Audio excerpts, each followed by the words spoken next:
안녕하세요. 어, 자, 오늘 이제 진행하는 부분은 자, 벌써 파이널이네요. 그죠? 근데 오늘 이제 진행할 부분은 이제 세 파트인데요. 첫 번째는, 지방자치법 개정사항, 그러니까 2022년도 1월달 이후에 좀 변경된 사항이 좀 많이 반영돼 있어갖고, 지방자치법 한번 좀 간단히 좀 정리를 해야 될 것 같고요. 근데 이제 두 번째는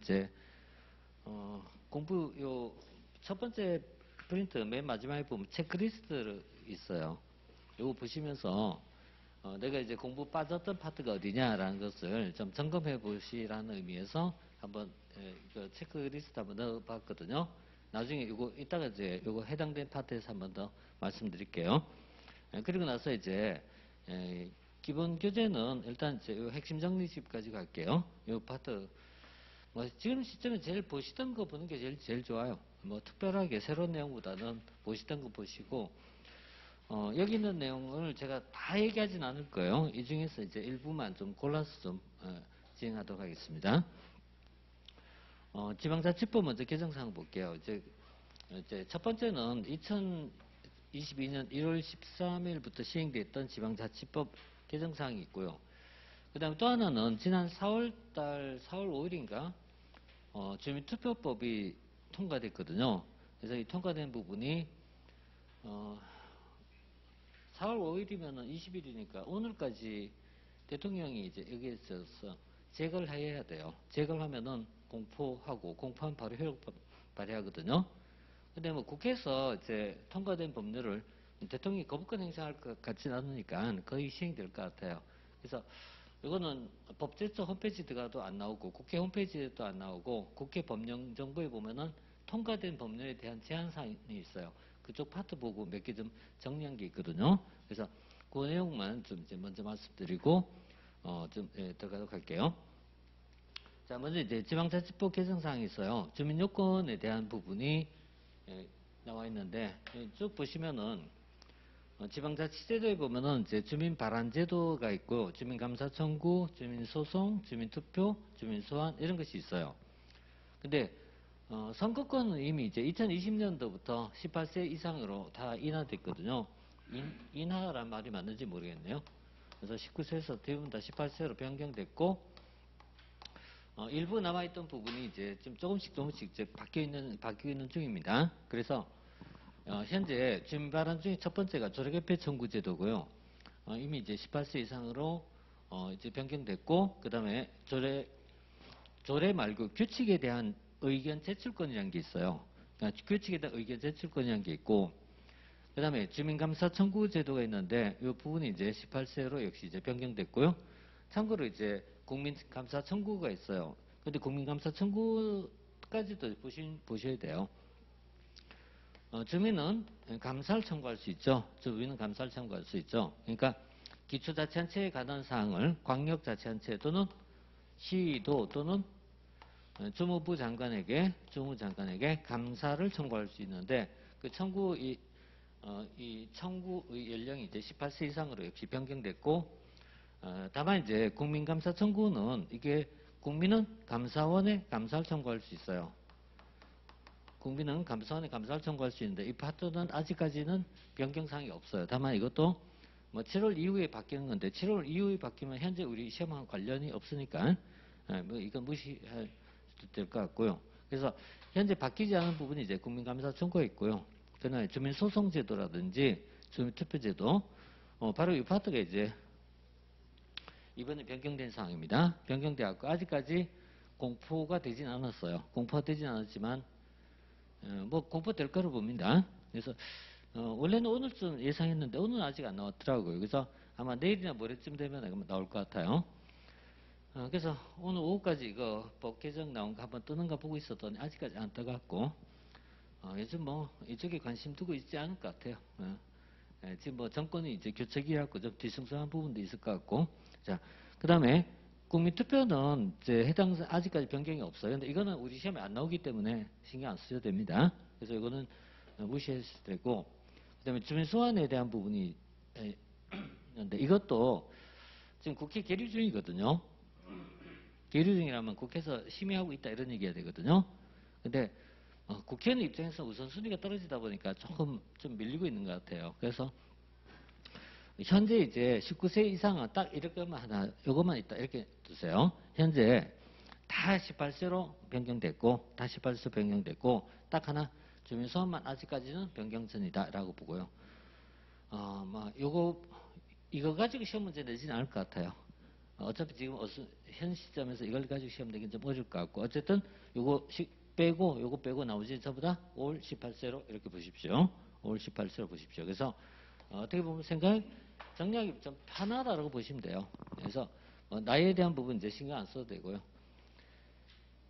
한 6, 7년 됐나요? 그때 이제 민법상 성년에 대한 나이가 한 살 다운됐었을 때 굉장히 그것도 좀 그 당시 약간 좀 이제 큰 부분이었거든요. 근데 그건 이미 이제 변경된 사항이니까요.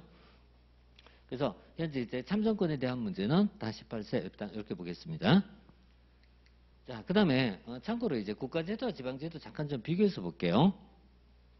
그러니까 지방에는 있는 제도인데 국가에는 없는 제도라든가 이런 것이 일부 있어요. 그러니까 주민 반란 제도, 대표가 이제 조례 개폐 청구한 제도요. 조례 개폐 청구는 현재 지방에 있는 제도지만 국민 반란은 아직까지 없다 이렇게 보고요. 그 다음에 주민감사나 국민감사 청구는 둘 다 도입되어 있고, 감사 청구가 첫 번째거든요. 감사 청구에 대해서 두 번째로 들어간 게 소송이거든요. 그래서 현재 주민감사 청구는 주민소송 이어질 수가 있고, 국민감사 청구는 아직까지 국민소송은 이어지지 않는다.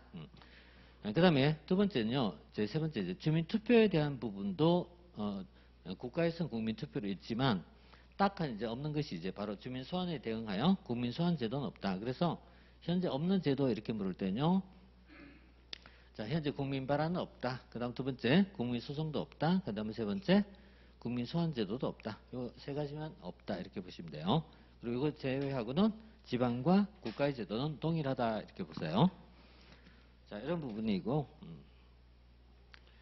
이런 게 이제 일반직 공무원에서는 많이 다뤄요. 많이 다루는데, 우리 시험에 다룰지 안 다룰지 여부는 알 수는 없어요. 그렇지만은 일단 봐두긴 해야 되지 않나 해서 한번 이제 체크해 봤습니다. 자, 그래서 이 세 가지 정도만 이제 현재 국가에 도입되지 않았다. 이 정도 볼게요.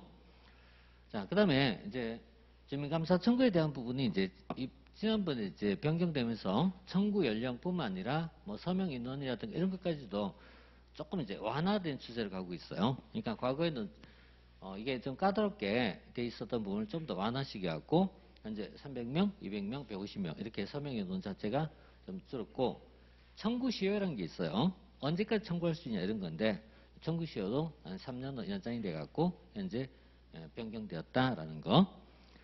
자, 그 다음에 조례개폐 청구에 대한 부분은요. 자, 18세 이상이 이제 조례개폐 청구인데, 이 조례개폐 청구가요, 나이 인하도 있지만은 또 하나 이제 봐야 될게요. 원래 이제 조례를 개폐를 청구하는 제도예요. 조례 개폐를 청구하는데, 주민은 지방의회에 대해서 장에게 청구하면은, 장은 청구된 것을 가지고 의회에 보내서 조례를 개정 또는 폐지했거든요. 근데 이런 부분을 이제 사실은 이게 장을 거칠 필요가 굳이 없었던 부분인데, 이걸 거치면서 좀 단계를 좀 줄였어요. 줄여갖고 현재 주민은 자치단체 장이 아니라 지방의회에 대해서 직접 조례를 개폐 청구할 수 있다. 이렇게 해서 물론 이제 이 18세 이상이죠. 18세 이상의 주민은 의회에 대해서 직접 이제 조례 개폐를 청구할 수 있다라는 부분, 이런 내용이 이제 들어갔고요. 청구 요건까지는 제가 도저히 기억하라고 말씀드리지 못하겠어요. 이것까지 이제 보면은 이건 이제 정말 이제 폭발하지 않을까요, 그죠? 그래서 이거는 그냥 있죠. 참고로 보십시오. 그래서 너무 세세하게 다 볼 수는 없으니까요. 이건 좀 그냥 참고로 보시고, 현재 요소는 이제 이 두 가지만 이제 체크하시면 되겠어요. 그래서 18세 이상, 그리고 또 하나가 지방의회에 직접 청구할 수 있다라는 거. 자, 그 다음에 이제, 이건 이제 중앙통제 부분이고요.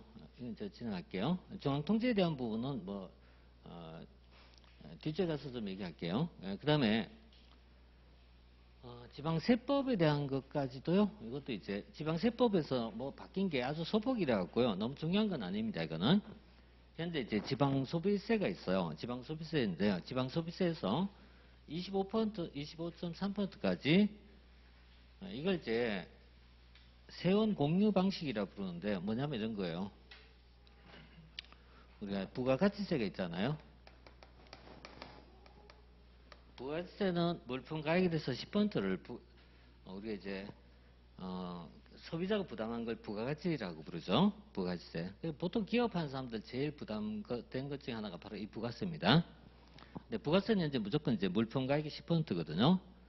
물론 10%안 내는 비과세도 일부 있어요. 하지만 대부분은 부가세를 내는데 이 부가세를 낼 때 그 부가세에서 25.3%는 지방으로 가져가고요. 이건 지방을 가져가고 그다음 부가세에서 요 나머지 얼마나 되나요? 76%, 74.7인가요? 네, 이거는 국가가 가져갑니다. 그래서 이게 국가에서 징수하는 부가가치세 그리고 지방에서 가져가는 것이 25.3%인데 이걸 가지고 지방소비세라고 명칭을 붙어요.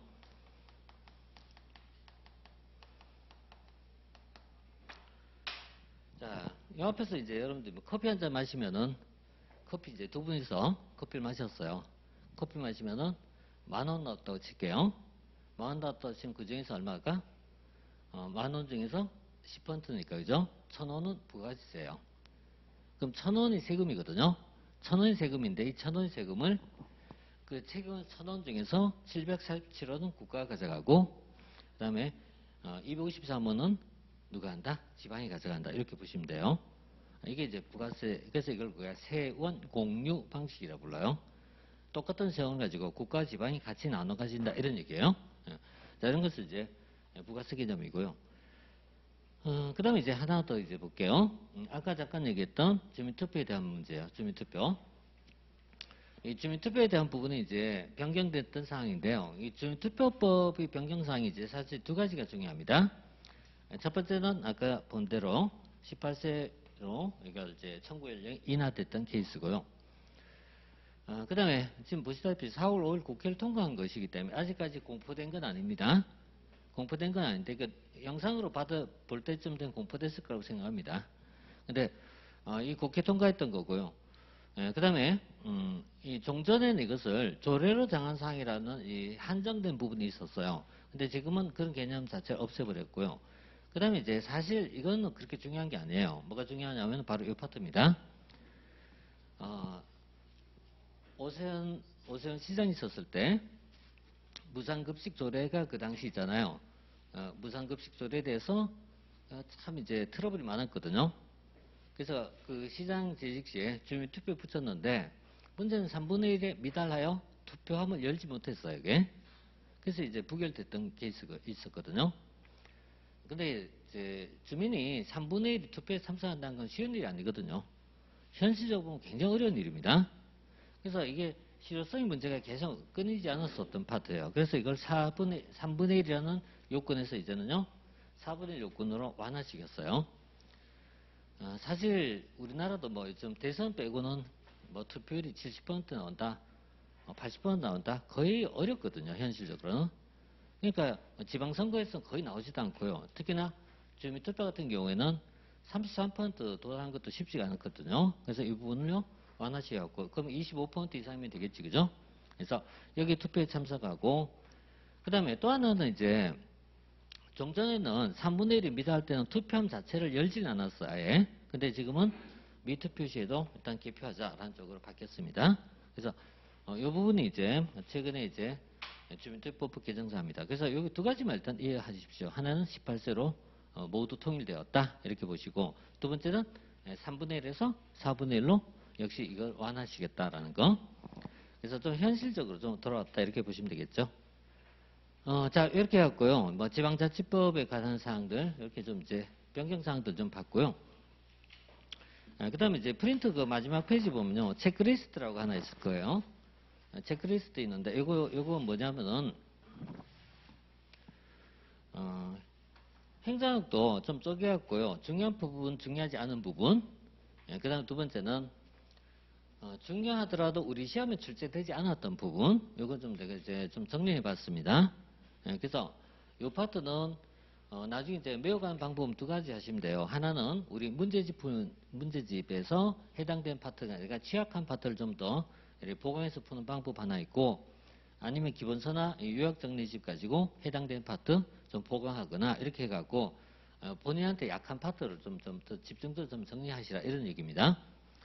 그럼 이 체크리스트에는 제가 이제 프린트에는 이게 쭉 연결되어 있는데 좀 끊겨갖고 지금 나와 있습니다. 1편부터 쭉 한번 볼게요. 또 오늘 이제 우리 공부할 때 또 중점 둬야 될 사항이기도 하고요. 행정상 문제는 이제 행정 전반에 걸친 문제가 굉장히 많이 나와요. 그러니까 여기 보면은 행정 개념적 정의라든가 이런 거 있잖아요. 여타 시험에 나오지 않는 파트거든요. 이런 부분이 의외로 좀 많이 나오고 있어요. 그래서 이 파트가 이제 굉장히 많은 비중을 차지하고, 그 다음에 정치, 행정, 경영 이런 파트도 일반직 공부에 거의 나오지 않는 파트를 우리 시험에 여전히 중요하거든요. 그래서 이 부분은 다소같이 중요하다고 보시면 돼요. 자, 그 다음에 시장 실패와 외부성에 대한 문제는 그래도 많이 나온 편이에요. 한 4문제 정도 출제가 됐으니까. 그러니까 이게 이제 기출문항입니다. 그런데 정부 실패에 대한 문제는 아직까지 빵이거든요. 근데 사실 개인적으로 이게 중요하지 않다는 얘기 아니에요. 중요하거든요, 이것도. 그래서 이 파트는 이제 아직까지는 출제가 되지 않았던 영역이라 갖고 한 번은 나올 것이라는 얘기예요. 언제 나오느냐 이 차이지. 그래서 이거는 이제 좀 놓지 말고 정리해야 될 것 같고요. 그 다음에 공공재 이론이나 민영화 이론이 있어요. 이 민영화에 대한 부분을 얘기하다 보면은 민영화의 방식에 대한 부분이 일부 나오긴 했지만은 아직도 가장 대표적 방식인 바우처 방식이라든가 이런 파트가 아직까지 논의가 안 됐거든요. 그래서 이런 것도 한번 더 점검을 해줘야 된다. 그러면은 우리가 이제 기출에는 없지만은 나올 수는 있다 이렇게 봅니다. 그 다음 규제 이론도 사실 마찬가지예요. 규제에 대한 파트도 규제 유형에 대한 부분이 아직까지 조금 약한 편이에요. 왜냐하면 이제 행정상 업무적 성격하고 약간 좀 관련성이 있다고 생각해요. 규제라는 부분은. 그래서 규제에 대한 부분도 좀 체크할 필요가 있지 않나 이렇게 봅니다. 그래서 이런 부분 이제 있잖아요. 좀 더 좀 보강을 해야 된다 이렇게 봅니다. 그 다음에 이제 행정환경 파트가 있는데요.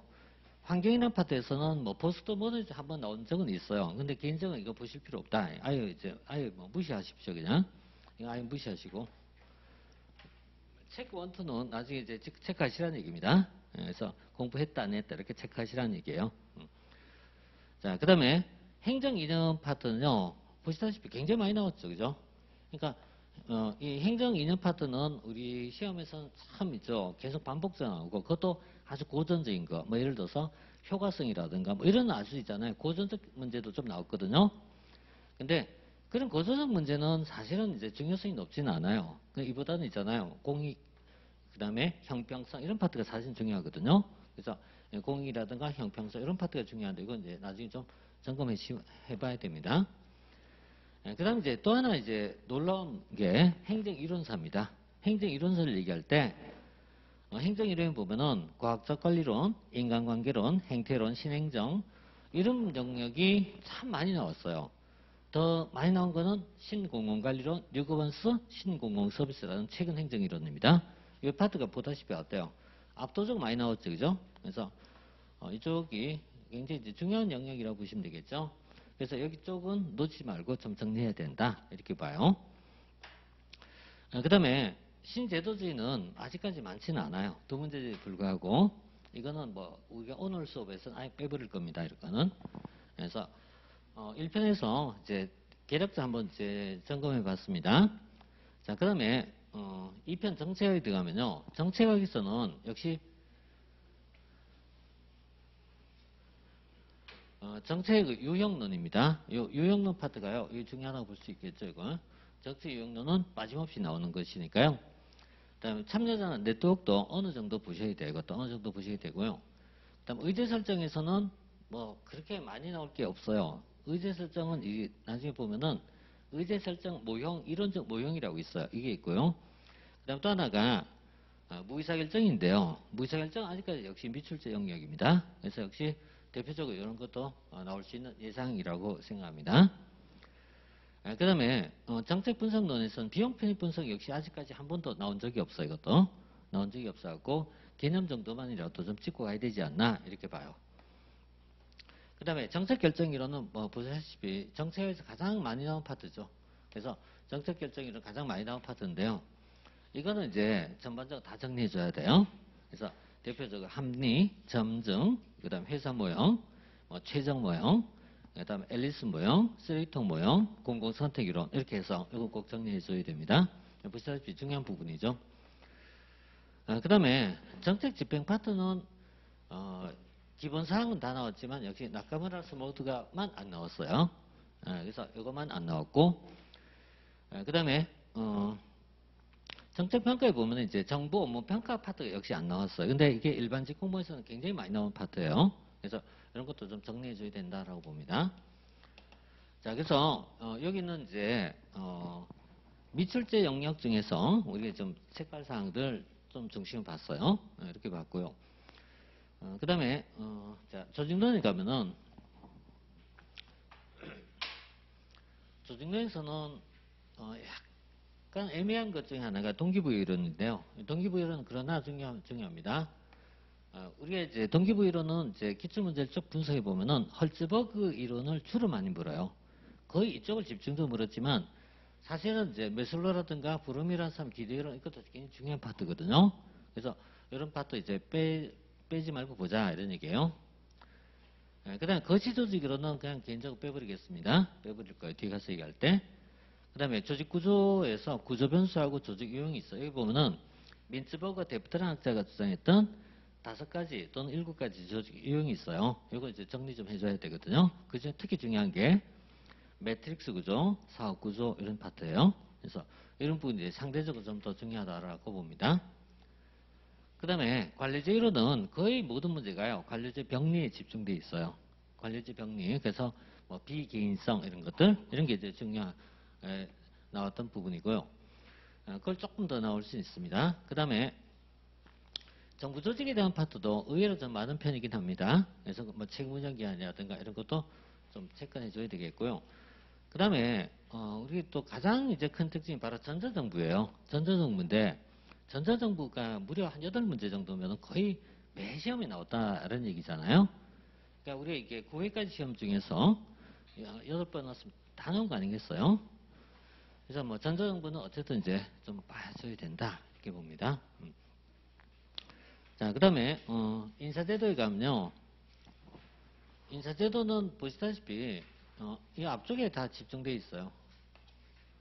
앞쪽에 다 집중되어 있어요. 그래서 뭐 역관제, 실적주의, 지역공무원제도, 대표근로제 이런 내용이 이제 집중되어 있고요. 그다음 공직분류체계, 특히 직위분류제 파트 이것도 조금 더 플러스 알파가 필요합니다. 그래서 이쪽도 조금 더 봐줘야 되겠고요. 그 다음에 이제 나머지는요, 뭐 시험 정도?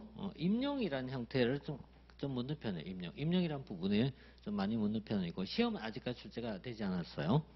그 다음에 이제 근평에 대한 문제고, 근평은 뭐 어느 정도 계속 나올 문제입니다. 그리고 나머지는 좀 비중이 좀 떨어져요. 대신에 이 아래쪽에 근무규율이라고 합니다. 근무규율에서 이제 종류가 나와요. 징계, 직위제, 직권, 면직 이렇게 들어가고, 그다음 공직윤리, 부패 이런 부분인데 이 포괄해서 한 문제 정도씩 나올 수 있기 때문에 좀 점검해 봐야 되고요. 그다음 재무행정에서는요. 통상적 예산의 원칙이라는 파트가 전통도 중요한 파트입니다. 이 파트 전통도 중요한 파트고요. 그 다음에 역시 가장 핵심은 예산 종류입니다. 예산 종류. 예산 종류고요. 예산 과정은 8문제 나왔지만 사실은 이게 4개로 쪼개기 때문에 하나당 비중은 높지는 않아요. 그러니까 예산 과정이란 말은 편성, 심의, 집행, 결산 이렇게 4과정이거든요. 4과정을 토탈해서 8문제이기 때문에 쪼개면 이제 2문제 정도씩이니까 많지는 않아요. 그래서 숫자는 많다 해서 많은 편은 아닙니다. 자, 그 다음에 예산 제도로는 뭐 거의 잘 안 나오는 영역이에요. 우리 시험에는 2문제밖에 안 나왔고요.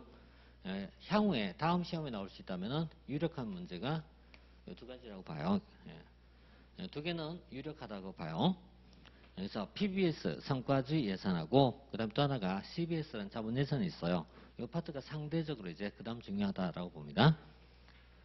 자, 그다음에 그다음에 이제 환류는 이제 범위에 비해서 시험 문제가 많이 나온 영역입니다. 그래서 환류는 다 정리해야 됩니다.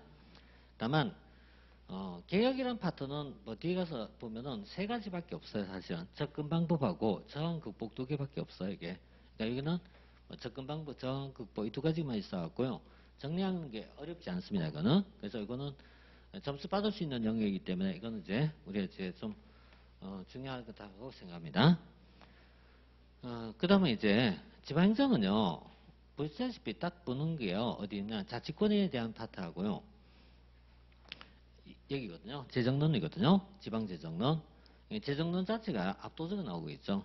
그래서 지방재정에서, 근데 이 파트는 문항이 많이 나와서 중요한 건 맞긴 맞는데, 여러분 이제 정도에 맞도록 공부하십시오. 왜냐면 이거는 공부하는데 시간도 걸리고, 암기도 해야 되거든요. 그래서 공부 좀 정도에 맞도록 하십시오. 그래서 중요하다고 뭐 100%다 공부할 수 있는 건 아니니까. 그래서 이런 정도만 이제 체크하시면 될 것 같고. 그 다음에 아까 얘기했던 주민참여제도는 최근에 제도사항이 아까 봤던 두 가지 있었죠. 감사 청구하고 주민투표제도하고 이 파트. 이런 내용 이제 변경정상 한번 또 측정할 수 있습니다. 그리고 이제 특별자치단체 지난번 수업 때 잠깐 언급해 드렸는데 부산, 울산, 경남, 부울경 특별자치단체 연합 이런 것도 한번 또 관심사항이기 때문에 이 부분은 다음에 제가 문제 한번 저기 뭐죠 5월 3일인가요? 그렇죠?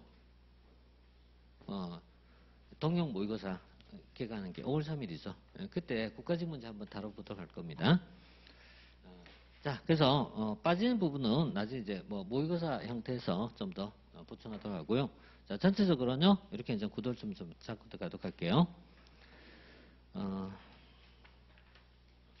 자, 이제 핵심 정리집 보고 할게요. 핵심 정리집 보고요. 그 다음에 핵심 정리집하고 또 하나가 여기 보면은 이렇게 지문 정리한 게 있어요. 근데 이 지문 정리는 부담되면은요 많이 하지 마세요. 뭐냐면 이런 게 내가 부담이 되고 공부할 거 너무 많잖아요, 그죠? 그러면은 구태하지 마세요.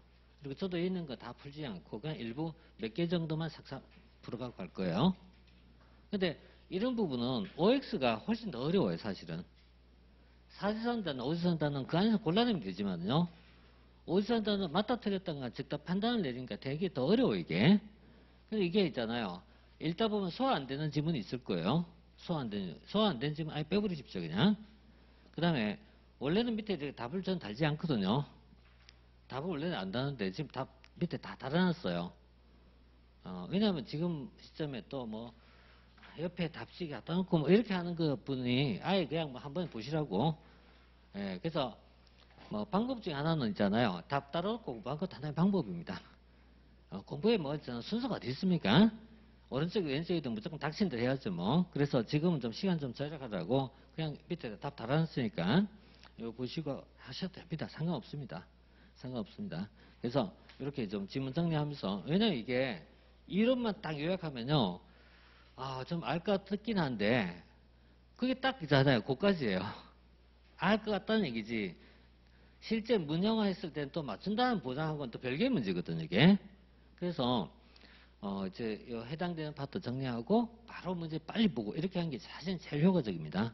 이렇게 하면은 저건 뭐 기본사항 이게 뭐 아주 어려운 부분보다 기본사항을 중심에 있기 때문에 좀 도움되지 않을까 이렇게 생각합니다.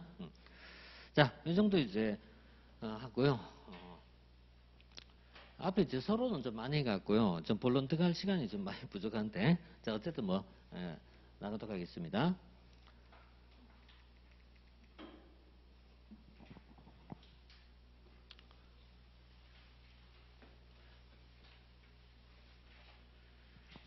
여기는 이제 여러분 13페이지 있습니다. 이건 3페이지 있는 파트고요. 그 다음에 이거는 이제 2페이지 있는 내용하고 약간 연결되어 갖고 본 파트예요. 그래서 이제 핵심 정리집 2쪽과 3쪽부터 보도록 할게요. 행정학의 문제를 풀어가는 열쇠는 몇 가지가 있지만 우리가 조직론 같은 걸 공부할 때는 산업사회, 정보사회로 푸는 게 제일 좋아요. 그 다음에 조직론 빼고 1편, 그 다음에 이제 재무행정, 인사행정, 그 다음에 환류 이런 파트 공부할 때는 이 국가론으로 풀어가는 게 제일 좋습니다. 그러니까 문제 풀 때 있잖아요. 이게 어디냐라고 먼저 있잖아요. 그림을 그리십시오. 머릿속에 있잖아요. 세토막을 만들어 갖고요. 하나는 입법국가적 상황, 두 번째는 현대행정국가적 상황, 그 다음 최근에서는 신행정국가적 상황 이렇게 세 가지로 딱 구분하는 게 제일 좋습니다. 그래서 어디에 해당되냐 이런 얘기예요.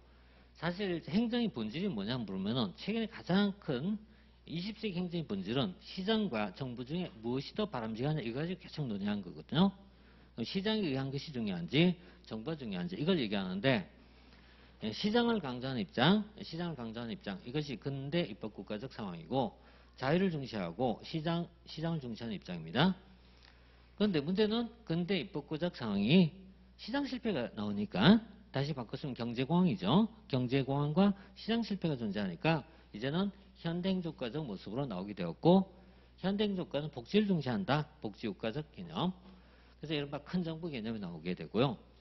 이걸 이제 보통 우리가 작은 정부적 성격을 가질 때 우파적 정부, 그 다음에 큰 정부적 개념을 가질 때 좌파적 정부 이렇게 보통 표현하죠. 그래서 우파에 대한 우파, 좌파 두 가지입니다. 그래서 시장이냐 정부 개입이냐 이 두 가지예요. 근데 시장 실패가 존재하니까 정부 개입이 나올 수밖에 없고요.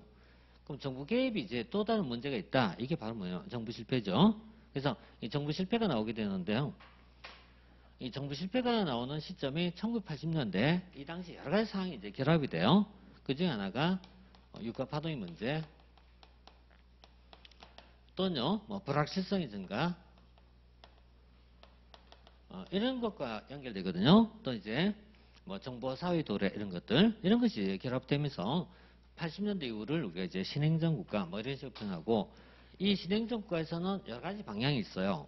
신행정 국가에서 여러 가지 방향은 자, 첫 번째는 작은 정부를 강조하는 신공공관리론적 관점이 하나 있고 두 번째는 신공공관리에서 비판에서 나온 시각을 우리가 통상 뉴 거버넌스 또는 이제 네트워크 거버넌스 또는 신공공 서비스 이렇게 두 가지 흐름으로 다시 이제 대별하거든요. 두 가지 흐름으로 대별하는데 이 두 가지 흐름에 대한 자세한 내용은 뒤에 가서 공부할 거예요. 다시 한번 얘기할 거고 기본적으로는 신공공관리에서 바라보는 관점과 뉴거버넌스에 바라보는 관점은 좀 차이가 있다. 이게 본질이에요. 그래서 이런 걸 우리가 다 같이 포괄적으로 거버넌스라고 표현하고 있고 거버넌스한 개념에는 크게 이렇게 두 가지 흐름이 있다라는 거.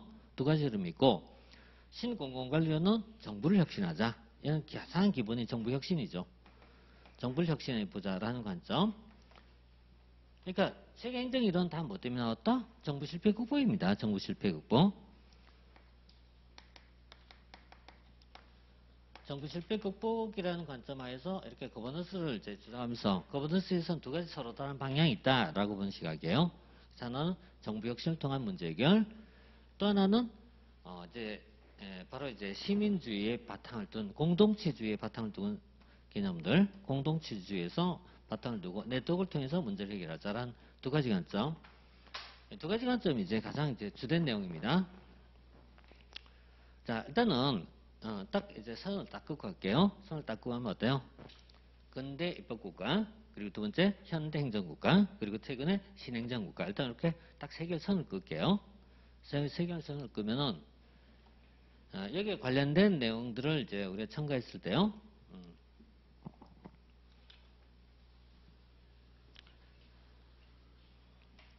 근대 입법국가를 설명하는 가장 대표적인 것이 뭐 이런 내용들입니다. 자유방임자 사상, 대의제 이런 것이 가장 대표적인 흐름이고요. 현대행정국가를 설명할 때요. 시장 실패, 그리고 행정국가라는 개념은 이거잖아요. 행정국가라는 말은 행정부가 입법부보다 더 우위적 상황을 행정국가라고 부르잖아요. 그럼 행정권이 왜 입법부보다 더 커졌나라는 이유를 설명하면서 행정 전문성, 복잡성의 증가, 위임 입법의 증가 이게 가장 재량의 증가, 이게 가장 대표적입니다. 그래서 네 가지 정도가 가장 대표적입니다. 이런 것이 오늘날 현대행정국가가 등장한 이유였다. 저 행정국가가 등장한 이유를 얘기했고요. 다시 이제 이후에 신행정국가가 나오게 된 이유는 정부 실패 때문이죠. 그래서 정부 실패로 인한 문제. 그래서 이로 인해서 이걸 어떻게 극복할까? 이거와 관련된 부분이 최근에 해당된 것이다. 이렇게 일단 이제 이렇게 세 부분으로 일단 이제 먼저 좀 체계화하도록 하겠습니다. 이렇게 체계해 두면은 이제 다음에 예산의 원칙을 설명해도 나오고요. 거의 모든 파트에서 이게 반복적으로 나오거든요. 이게. 자, 그래서 뭐 기본적으로 이런 방향을 좀 잡고 가자 이렇게 봅니다. 자, 여기까지가 국가론에 대한 있잖아요. 가장 기본적 생각들입니다. 이 정도만 이제 뭐 정리해도 지금 될 것 같아요. 이 정도 보시고 그 다음에 다시 이제 앞으로 좀 들어갔고요.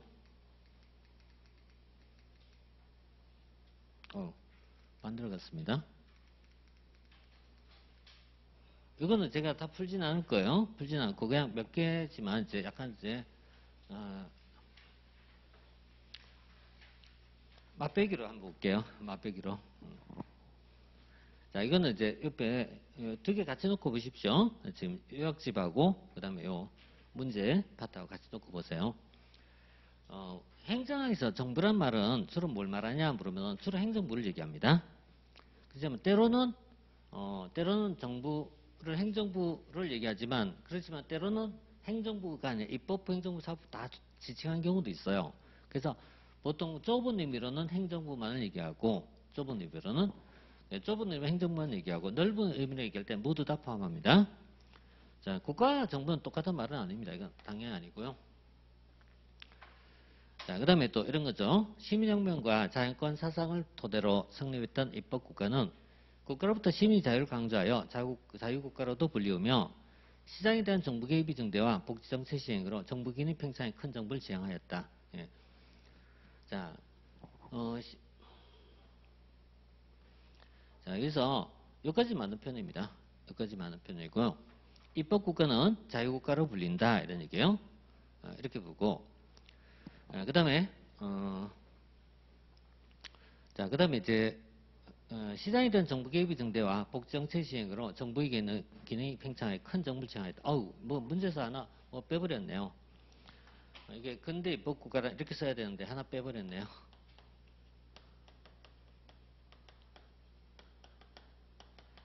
이렇게 써야 되는데 그래야 후단이 틀리거든요. 문제 만들면서 하나 빼버리고 설명했네요. 그래서 근대 입법국가란 자유국가로 불려졌다라는 것까지 맞아요. 여기까지 맞고 그 다음에 이외에 이쪽은 현대행정국가를 지칭한 말입니다.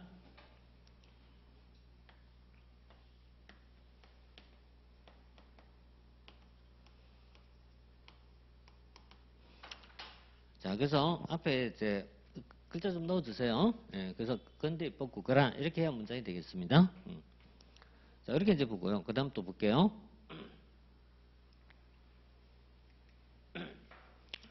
자, 행정이란 정부가 공공목적을 달성하기 위해서 행하는 재반적 활동이나 외부적 관리이다. 행정의 본질은 이제 공공목적을 달성하기 위해서 하는 활동이다라는 것입니다. 그렇지만 외부적 관리는 아닙니다. 행정은 내부를 관리한 것이지 외부를 관리한단 말은 국민을 관리하고 국민을 통제한다는 얘기거든요. 행정이 국민을 통제하거나 관리한 것은 아니다 이렇게 봐요. 그래서 외부적 관리란 말은 이제 여기서 틀렸어요. 자, 그 다음에 신행정국가에서 거버넌스란 정부주도 일방적 통치가 아니라 협치를 강조한 것이다. 그쵸? 협치를 강조한다. 예, 이런 거 이제 쭉쭉 읽어나가면서요. 맞네 하면 돼요. 이 정도. 그 다음에 행정관리설은 행정을 관리란 기술체계 또는 사회기술 과정으로 보아 행정과 경영을 이질적 방한한다. 행정관리설, 우리 행정이론을 얘기할 때 행정관리설, 통치기능설, 행정행태설 이렇게 이어질 때요. 행정관리설은 행정은 본질이 무엇이다? 관리다. 이 말은 어때요? 행정경영과 유사하다 이런 얘기죠. 행정경영과 유사하다. 이렇게 본 거고 이질적인 유사하다 이렇게 본 거죠. 이게 이제 정리 안 될 것 같으면요. 5페이지에 있는 이 표 가지고 보십시오. 5페이지에 보시면요. 기본 서면 요약집 5페이지 보시면요. 행정이론 전개 과정 쭉 나와 있어요. 여기 보시면은 첫 번째 행정관리설 이걸 다른 말로 정치행정 이원론이라죠. 그죠? 이원론. 그 다음에 통치기능설 정치행정 이론론. 그 다음에 행정태설, 정치행정 신이원론, 신행정, 정치행정 신이론론, 이렇게 이제 이원론, 이론론, 이원론, 이론론, 투원, 투원 이렇게 이어집니다. 뭐 거기에 대한 겁니다. 그래서 행정 경영은 어떻게 본다? 이제 동질적으로 본다. 이질적이 아니라 동질적으로 본다. 자, 그 다음에 또 볼게요. 공공재는 비경합성과 비배제수의 특징을 갖는 재화 서비스를 의미하며 집합제라고 하기도 한다. 이러한 공공재는 재화의 특성이 나요. 국가는 공공단체만이 공급한다. 이거 여기서는요. 공공재 이론은 다음에 보지만 이게 가장 기본 특성이에요. 비배제 비경합성이에요. 그런데 이 공공재는 국가나 공공단체만이가 아니라 그죠? 오늘 와서 어떻게 한다? 국가나 공공단체만이 아니라 민간도 공급하게 된다. 이게 이른바 민영화 아닙니까? 민영화. 행정학에서 공공재 이론이 중요한 이유는 바로 이제 민영화하고 연결되기 때문이에요. 그래서 이 민영화하고 연결되는 부분인데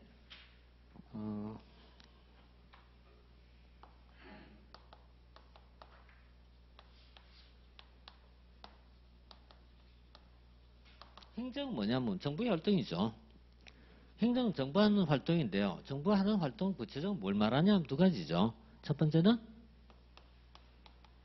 공공 서비스를 공급하는 데 있고 두 번째는 규제를 하는 데 있다. 이 두 가지죠, 사실은. 그러니까 정부의 활동 두 가지입니다. 공공 서비스를 공급할 것이며 또 하나는 규제를 하는 것이다.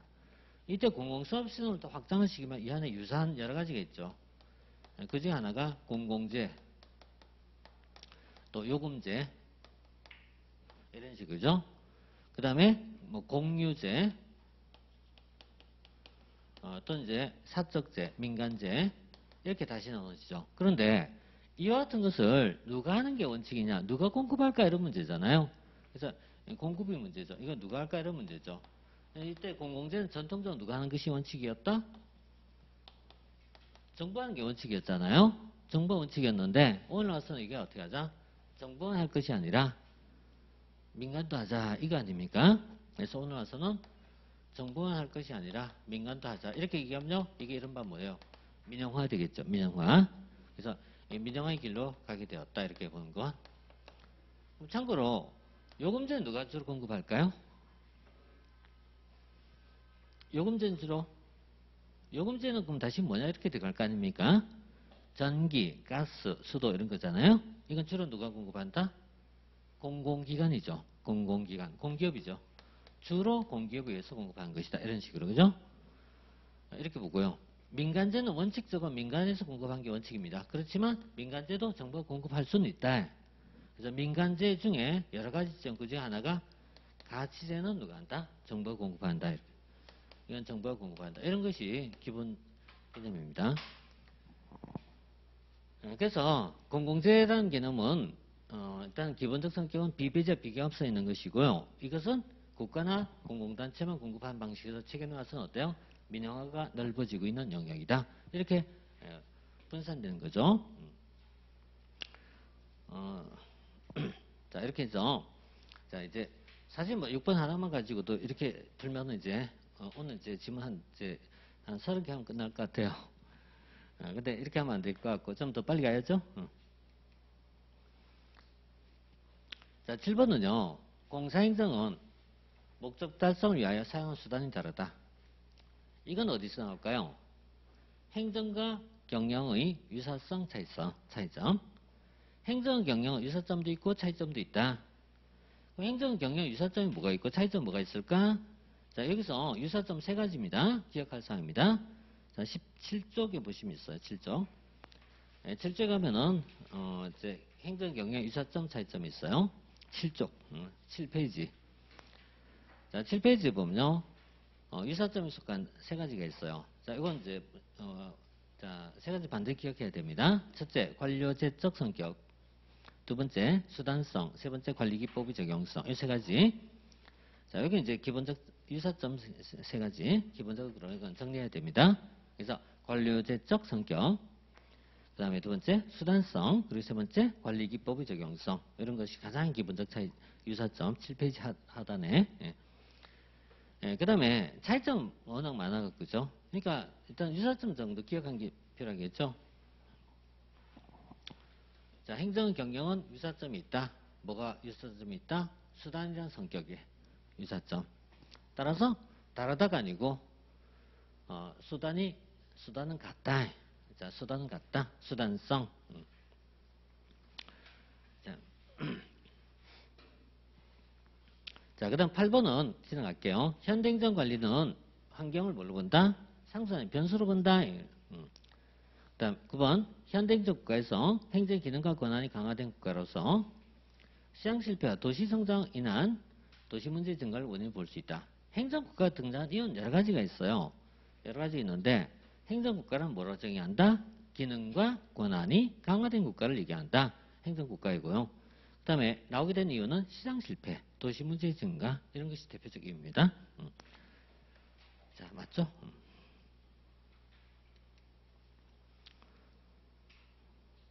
10번은 그냥 있잖아요. 보편성과 특성이라는 개념입니다.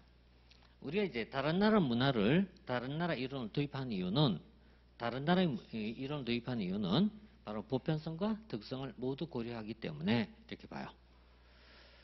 자, 이렇게 봤고요. 자, 그 다음에 이제 시장 실패, 정부 실패에 대한 내용은 이미 이제 앞에서 정리했습니다. 정리했고요. 조금 더 한 번 더 들어가 볼게요. 조금만 더 들어가면요.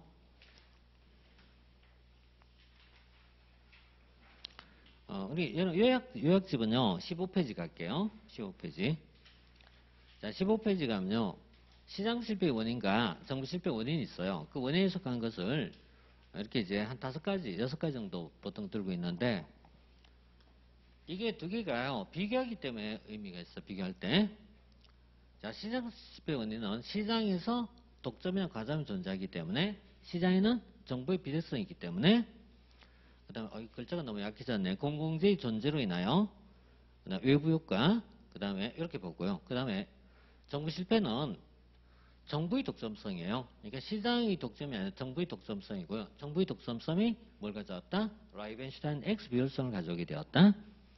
그 다음에 정보의 비대성과 비슷한 말 중에 하나가 정보의 편제라고 부르죠. 정보의 편제. 정보의 편제와 같은 것이 바로 어디서 이어진다? 주인과 대리인 관계에서 발생하죠.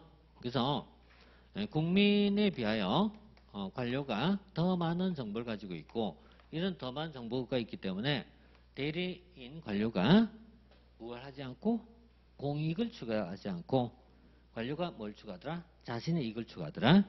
그러니까 관료가 자신의 이익을 추구하는데 관료가 자신의 이익의 추구를 관료의 도덕적 회의라고 그러죠. 도덕적 회의. 그럼 주인은요. 국민은 정보가 비대성이 있다 보니까 잘못된 선택을 할 수 있죠. 잘못된 선택한 것을요. 역선택이라고 하죠. 역선택. 그래서 역선택과 도덕적인 문제. 이렇게 역선택과 도덕적인 문제가 있다는 거.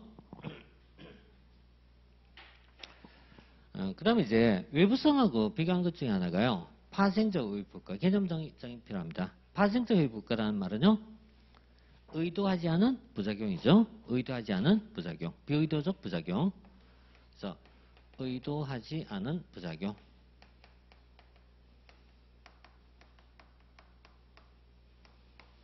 그 다음에 비용과 수익의 분리. 이걸 다른 말로 이렇게 써요. 비용과 수익을 다른 말로 쓰면요. 수익자 부담 원칙이 적용되지 않는다. 그래서 수익자 부담 원칙이 적용되지 않는다. 그 다음에 권력의 편제. 그래서 정부의 편제, 권력의 편제. 특혜나 비리를 얘기하고요. 특혜나 비리. 자, 권력의 편제. 이렇게 보고요. 그래서 시장 실패하고 정부 실패는 이제 원인이 비슷비슷해요. 비슷비슷해요. 근데 아까 말씀드린 것처럼 우리는 거의 다 시장 실패만 나왔지 정부 실패는 잘 나오지 않았거든요. 자, 그래서 결국 이런 이유는 뭐가 나올 수 있다? 시장 실패할 수 있다. 시장 실패하는 것은 결국 뭐가 필요하다? 정부가 개입이 필요하다 이런 얘기입니다. 정부 개입이 필요하다. 그 다음에 정부는 이런 성격을 가지고 있기 때문에요. 효율성이 생산성이 높다 낮다? 정부는 이런 이유로 인하여 생산성이 떨어진다. 이게 생산성이 떨어지고요. 예, 결국 이로 인하여 정부는 생산성이 떨어지고 그로 인하여 정부 실패가 나오게 되었다. 그래서 민영화가 필요해졌다. 이런 내용이죠. 그래서 시장 실패와 정부 실패는요. 일단 이렇게 좀 꼭 필요한 사항만 좀 이렇게 좀 정리해 놓고 갈게요. 자, 이렇게 이제 15페이지 이렇게 봤습니다. 자, 그 다음에 이제, 자, 여기서부터는 제가 풀어가는데 이제 한계를 느끼기 시작해요. 시간적으로. 그래서, 자, 뭐 이런 거는 이제 좀 풀어보셔야 되는데,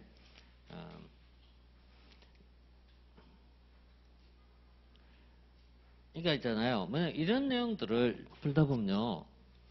뭐 파레토 체적이 뭔지, 뭐 배분적 비효율성이 뭔지 이런 내용들이 이제 슬슬 나오기 시작하거든요. 예, 그래서 이런 내용이 있는데 그런데 그 중에 몇 개는 지문이 정리 안 되는 거 나올 거예요. 지문 정리 안 되는 건 그냥 가세요. 지금은 무리하게 막 그 찾아갖고 기억하려고 하지 마시고 있잖아요.